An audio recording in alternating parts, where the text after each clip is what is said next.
Emily sat at the small kitchen table of her tiny apartment, staring at the invitation on her phone. Her best friend had set her up on a blind date, insisting it was time she gave herself a chance at happiness again. It had been 3 years since her husband left without explanation, and in those years she had worked herself to the bone, 2 jobs, endless exhaustion, and all for the sake of her little boy, Noah.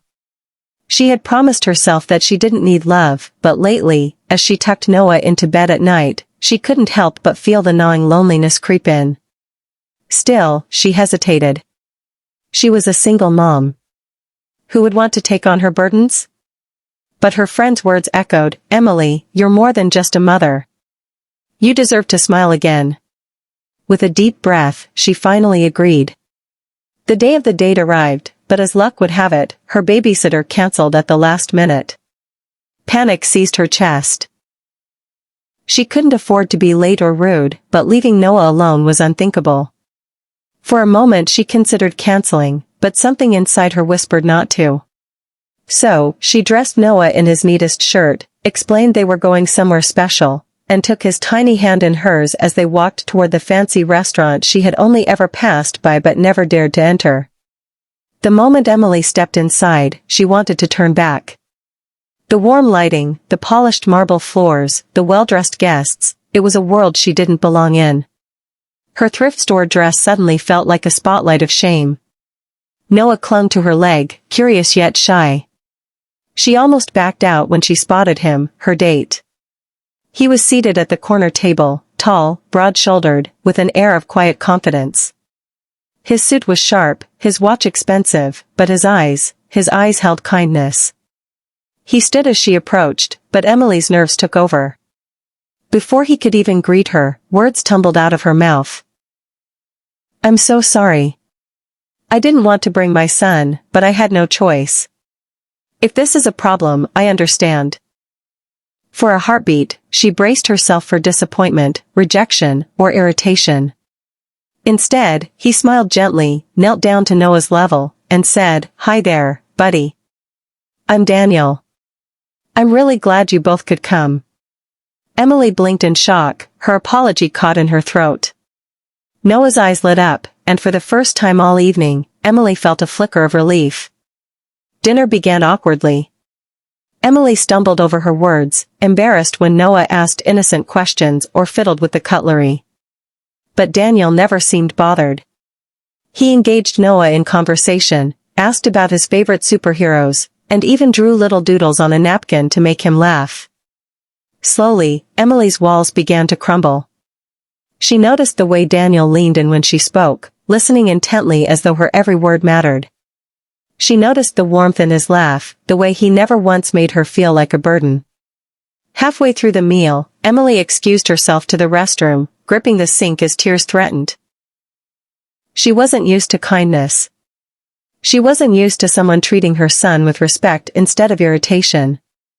And yet, a part of her was terrified. Why would a man like him, a man who clearly came from wealth and power, waste his time on a woman like her? When she returned, Daniel surprised her with a simple statement. "You're stronger than you realize, Emily. I can see it. And strength like yours, it's beautiful." Her breath caught, and for a long moment she forgot the chaos of her life. She forgot the bills, the exhaustion, the endless responsibilities. For the first time in years, she allowed herself to feel like a woman again, not just a struggling mother. The night ended with Daniel walking them home, insisting it was no trouble. When they reached her small apartment building, she felt the familiar sting of shame again, but Daniel didn't seem to care. He knelt, shook Noah's hand like a gentleman, and said, "Thank you for letting me have dinner with you tonight, champ." Then, turning to Emily, his gaze softened. "I'd really like to see you again. Both of you." Emily could hardly believe her ears. She had expected rejection, maybe even pity, but instead she found hope. As she tucked Noah into bed that night, her son whispered, "Mommy, I like him. He makes you smile." Emily lay awake long after, her heart wrestling with fear and longing. Could it be possible that fate had given her a second chance? The days that followed were a whirlwind of emotions. Daniel kept his word, texting her good morning messages, checking in after her long shifts, and even dropping by with little surprises for Noah, a toy car, a coloring book. At first, Emily resisted.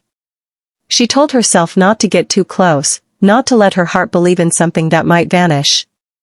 But each time Daniel appeared, with his easy smile and gentle patience, her defenses weakened. One Saturday afternoon, he invited them to the park. Emily hesitated, but Noah's excitement convinced her. As she watched Daniel push Noah on the swings, laughter spilling from her son's lips, she realized she had never seen her little boy so carefree. When Daniel finally joined her on the bench, Emily whispered, "Why are you doing this? You could be with anyone. Why choose me, a single mom with nothing to offer?" Daniel looked at her, his gaze steady. "Emily, you don't understand. You've already offered me everything. You've shown me what resilience looks like.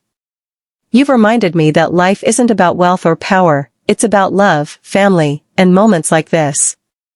My parents divorced when I was young, and I know how much courage it takes to hold everything together. The truth is, I admire you more than you'll ever know." Tears welled in Emily's eyes, but this time she didn't turn away.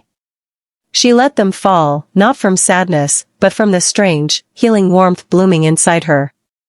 Over the weeks, their bond grew. Daniel invited them to a company event, where Emily feared she would be out of place. Yet, when people whispered about the beautiful woman at his side, Daniel proudly introduced her and Noah as the most important people in my life. The confidence in his voice melted her insecurities. For once, she didn't feel like she was less, she felt like she belonged. But not everyone approved. Emily overheard whispers that she was just after his money, that Daniel could do better. Those words cut deep, reopening old wounds. That night, she told Daniel it was better if they stopped seeing each other. His wealth, his world, it was too different from hers. Daniel didn't argue. Instead, he took her hand, placed it over his heart, and said softly, "Emily, don't let fear steal what we've found. I don't want perfect. I don't want someone who fits an image. I want you. And if that means loving your son as my own, then that's not a burden, it's a blessing." In that moment, Emily's walls crumbled completely. She realized that true love wasn't about status or wealth. It was about acceptance, kindness, and the courage to take a leap of faith. Months later, Emily sat at a cafe, watching Noah draw while Daniel sipped coffee beside her. Life hadn't magically become easy, bills still came, work was still exhausting, but she no longer carried the weight alone. For the first time in years, she had a partner. For the first time in years, she believed in tomorrow. Noah looked up from his drawing and asked, "Daniel, are you gonna stay with us forever?" Daniel leaned down, kissed the top of the boy's head, and whispered, "Forever, champ." "That's a promise." Emily's heart swelled with gratitude, and as she held Daniel's hand beneath the table, she knew she had found more than love. She had found family again.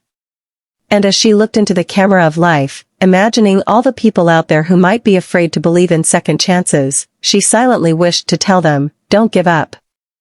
Love has a way of finding you when you least expect it." So, dear viewers, if this story touched your heart, don't forget to subscribe to this channel. More inspiring stories are waiting, stories that remind us all that no matter how broken life feels, hope and love can always surprise us when we least expect them.